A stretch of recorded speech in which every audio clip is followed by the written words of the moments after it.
जो असल जिंदगी है लड़की की, वो शादी के बाद उसका आगाज होता है। माओ का जो सबसे बड़ा गिला होता है वो ये कि अपने बेड पे बैठकर खाना क्यों खाती हैं, वहां बर्तन प्लेट और ग्लास वहीं रख के क्यों भूल जाती हैं, अपने कमरे को, उसकी चादरों को और अपने बाथरूम को क्यों नहीं साफ करती। 8 चीजें ऐसी हैं जो एक जॉइंट फैमिली में जाते हुए लड़की को, जिन चीजों का वहां जाके उसे ख्याल रखना है, जो बहुत अहम बात बच्चियां भूल जाती हैं, वो ये कि उस घर की हायरार्की क्या है।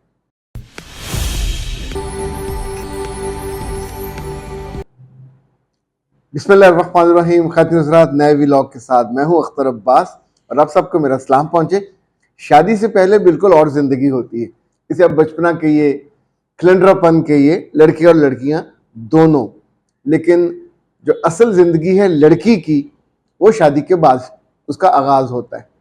शादी से पहले कि आपके 20 साल 22 साल कोई जिम्मेदारी नहीं होती। बिलअमूम बहुत कम बच्चियां होती हैं जिन्हें उस दौरान अपने घर को संभालना होता है, घर के रिश्तों को, क्योंकि बाज़ घर ऐसे होते हैं जहाँ वालिद साहब हयात नहीं होते या वालदा हयात नहीं होती, तो लड़कियों को घरदारी का थोड़ा अंदाज़ा होता है, एक रिस्पॉन्सिबिलिटी का एहसास होता है, और उनकी ज़िंदगी उन बच्चियों से आल टुगेदर फ़र्क होती है कि जिन पे कोई जिम्मेदारी नहीं होती। यानी आमतौर पर आप अंदाज़ा कीजिए कि उस उम्र की बच्चियों के साथ माओ का जो सबसे बड़ा गिला होता है वो ये कि अपने बेड पे बैठकर खाना क्यों खाती हैं, वहां बर्तन प्लेट और ग्लास वहीं रख के क्यों भूल जाती हैं, अपने कमरे को, उसकी चादरों को और अपने बाथरूम को क्यों नहीं साफ करती, अपने कपड़ों की तरतीब क्यों नहीं रखती, यानी हर चीज को मुनज़्ज़म अंदाज में, ऑर्गेनाइज अंदाज में क्यों नहीं रखा जाता। ये मुझे सारी बातें इसलिए याद आई कि तबस्सुम ने पूछा कि सर जी, मैं जॉइंट फैमिली में रहने जा रही हूँ और मेरे घर में वहाँ सुना ये है कि झगड़े वगड़े होते रहते हैं, तो प्लीज़ मुझे बताइए कि मैं वहाँ जाके क्या क्या एहतियातें करूँ कि जिनसे जाते ही किसी से झगड़ा ना शुरू हो जाए। बेटा, पहली बात तो ये है कि जब आप ये सोच के जाते हैं ना कि वहाँ मेरे झगड़े होंगे, तो यकीन मानिए 110% हो जाएंगे। सोच के ये जाना है कि एक नई जगह है, नए लोग हैं जिनके साथ मैं टेस्ट बेसिस पे नहीं जा रही, यानी ये हिट एंड ट्रायल नहीं है कि चल गया तो ठीक है, ना चला तो मैं वापस आ जाऊंगी। वहां आपने जीना है, वहां जाके आपने बसना है, और बसना घर में नहीं है। घर में तो हर कोई बस लेता है, किराए के घर में बस लेता है, और थोड़ा ऊपर वाला घर हो, नीचे वाला घर हो, दाएं हो बाएं हो, हॉस्टल, सब में हम जी लेते हैं, बस लेते हैं।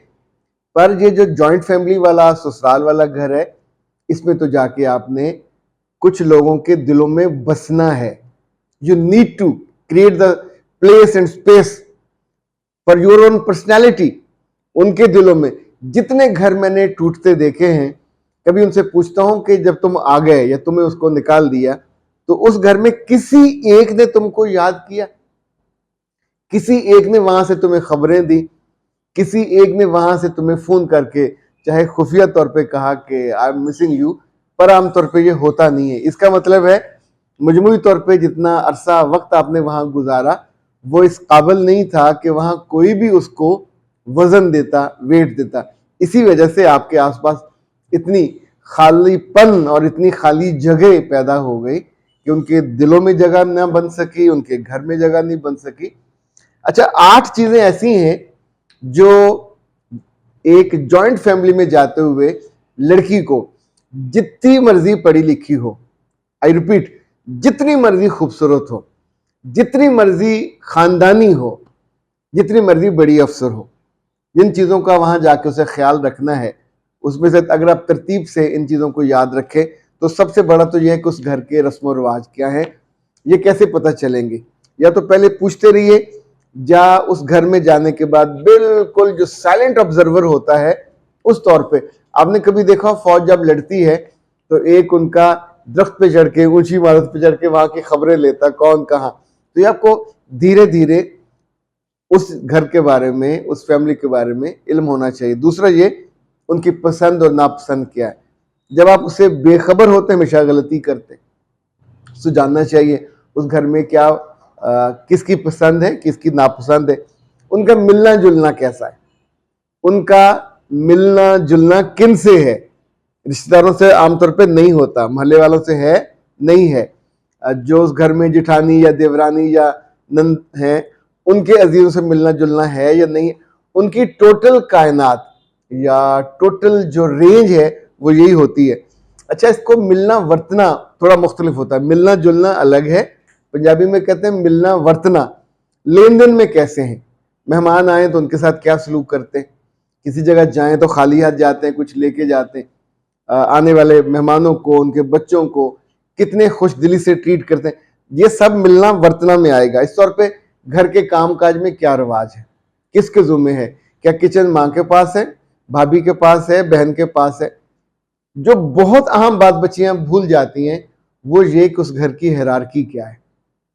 घर में बड़ा आमतौर पे सास को नहीं होना चाहिए, ससुर को होना चाहिए, पर अगर ससुर बड़ा नहीं है तो फिर सास बड़ी होगी। पर कुछ जगहों पे अगर सास ससुर जरा कमजोर हैं तो जो घर में कमाने वाला बड़ा बेटा होता है उसकी बीवी वो फिर उस हायरार्की में ऊपर आ जाती है। तो इस हायरार्की को भी जानना है। इसके साथ एक जो स्पेशल चीज आपको जाननी है वो ये कि जॉइंट फैमिली में रहने जीने जगह बनाने का एक गुर ये भी है, एक राज ये भी है, एक सीक्रेट ये भी है कि ये जाने कि वहां असल हुक्मरानी किसकी है। यानी जो बज़ाहिर हायरार्की है हर घर में हर अदारे में वो हायरार्की एग्जिस्ट नहीं कर रही होती, अपरेंटली वही होती है, लेकिन कहीं किसी की बड़ी बेटी, कहीं किसी की बेवा औरत, कहीं किसी की डिवोर्सी बहन, यानी ये असल हुक्मरान होती हैं इनके जुबान के शर से या उनकी दिलदारी की खातिर, दोनों वजह। बाज जुबान की लंबी दराज जुबान इतनी होती है कि उसके शर से बचते हैं, और बाद जगह उनको इतना सदमा पहुंचा होता है, बच्चे छीन लिए, घर टूट गया, वहां से डिवोर्स लेके आ गई, तो उनको फिर दिलदारी की खातिर स्पेस दे दी जाती है। इनकी जुबान बहुत लंबी होती है, ये बदलिहाज होती हैं क्योंकि इनकी जिंदगी में खुशी नहीं होती।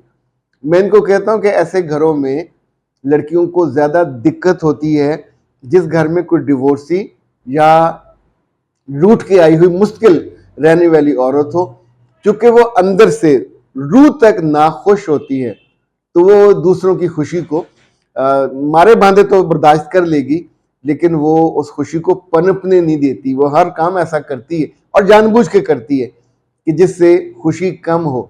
फिर उस घर में जो शिकायत का कल्चर होता है वो भी यहीं से स्टार्ट होता है कि जो हिडन ताकत है वो शिकायत करती है और पूरी राय बनाती है, राय आमा बनती है। यानी अगर किसी घर में पर्या लगने का रिवाज है शाम को खाने के बाद और सब बैठ के तबसरे करते हैं तो वहां भी बड़ी दिक्कत होती है। फिर ऐसे फोरम का आपको लाजमी हिस्सा बनना होता है। एक बात याद रखिएगा, जहां पूरी जिंदगी गुजारनी हो उसको जानने के लिए एक वीडियो काफी नहीं है। वहां के जो असूल हैं, जो कायदे हैं, जो रस्म रिवाज हैं, जो मामूल हैं, इन सब चीज़ों को वहाँ जाने से पहले भी जानने की कोशिश करें। थोड़ी अपने अंदर क्यूरियोसिटी जगाइए और फिर वहाँ जाके जो काम नहीं करना वो लड़ना नहीं है, जवाब आगे से नहीं देना। आपसे गलती हो जाए उसको मानिए और उसको अंडरस्टैंड कीजिए कि आइंदा ये नहीं करनी। इसी तौर पे जो लॉयल्टी का लेवल है, अपने कमरे में सबसे ज्यादा लॉयल आप अपने मियाँ से होंगे, लेकिन अपने कमरे से बाहर मियाँ की तरफ जॉइंट फैमिली में अगर आप ज्यादा जुड़ जुड़ के बैठोगे तो मारे जाओगे।